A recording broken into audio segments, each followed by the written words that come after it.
What's up, YouTube? Low-key plug back with another video. The 2020-2021 NBA season is upon us, so it's time to start making some predictions. I want to start this season off by predicting the top 5 rookies most likely to win Rookie of the Year. This may be the hardest draft to judge since the season ended abruptly due to COVID, so the sample size is definitely a lot smaller than normal. But with that being said, let's go ahead and get started.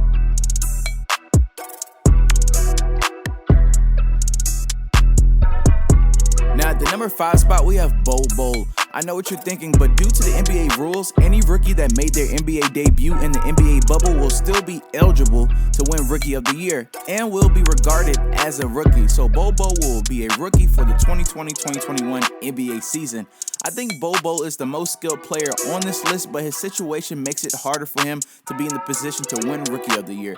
The Nuggets have such a deep roster that they don't like playing players too long, especially young players they have injury concerns about. Bo spent most of last year working out and improving his strength, but it seems like he still has a ways to go on that end. Besides all of that, I think everyone can see Bo easily contributing to blocking and scoring when given a chance to see the floor. How well he does this season depends on how much playing time he actually gets. Now at the number 4 spot, we have Obi Toppin. Officially, Obi Toppin has a lot of tools that could help the Knicks win a couple more games this year, but the Knicks roster still looks so random that I feel it could hurt Toppin's production. I watched the Knicks closely the past couple of years to see how they manage their young players and noticed that a lot of times the players end up underperforming due to the circumstances the Knicks put them in.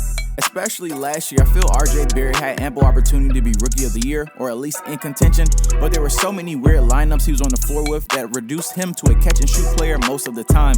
Additionally, Tom Thibodeau is now the coach of the Knicks, and he's known for defense. Toppin is not a good defender at the moment, so he may have some trouble playing a lot under Tom until he proves on the defensive side. At the number 3 spot, we have Killian Hayes, the 7th pick in the NBA draft. Killian Hayes is a 6'5" left-handed guard for the Detroit Pistons. The Pistons have been trying to acquire a young point guard for the past couple of years and finally got one this year. Killian has already been named the starting point guard for the Detroit Pistons after a couple of days of training camp. This shows that the Pistons are all in, giving Hayes freedom to grow as a point guard as well as make mistakes without having to fight for the position with the vets. I believe in terms of skill at this point in time, everyone else on this list is probably better, but like I said, that's at this point in time, and he'll probably have the most room to grow throughout the season anyway, so there you go. At the number 2 spot, we have James Wiseman, the number 2 pick.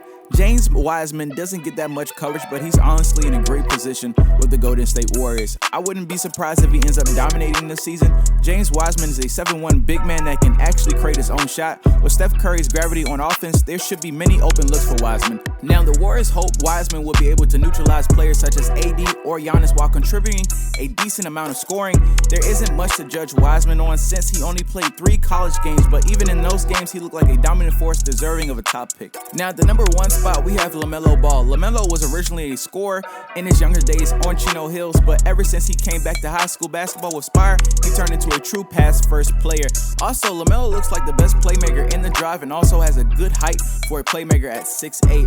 Lamelo will definitely be sharing the floor with Devontae Graham, but I have no doubt he will be the primary playmaker while on the court. The only downsides I see for Lamelo is his shooting and his defense. Now, in terms of his shooting, I do believe that he will be able to shoot a decent percentage if he doesn't jack up too many threes per game, but in terms of driving, he definitely will be able to score with the best of them. Now, because of his floater and around the rim finishing, he can at least be a decent scorer in the league while involving everybody else on his team. Do not be surprised if the Hornets have a surprisingly good season. I wouldn't say playoffs, but I can definitely see a drastic improvement from last year. And with that being said, those are my top 5 rookies to win Rookie of the Year for the 2020-2021 season. As always, let me know what you think in the comments below. If you have any ideas for content, post that as well. Also, make sure you subscribe, like, and share. Thank you so much for watching. Be safe out there. Until next time, Low-key Plug out.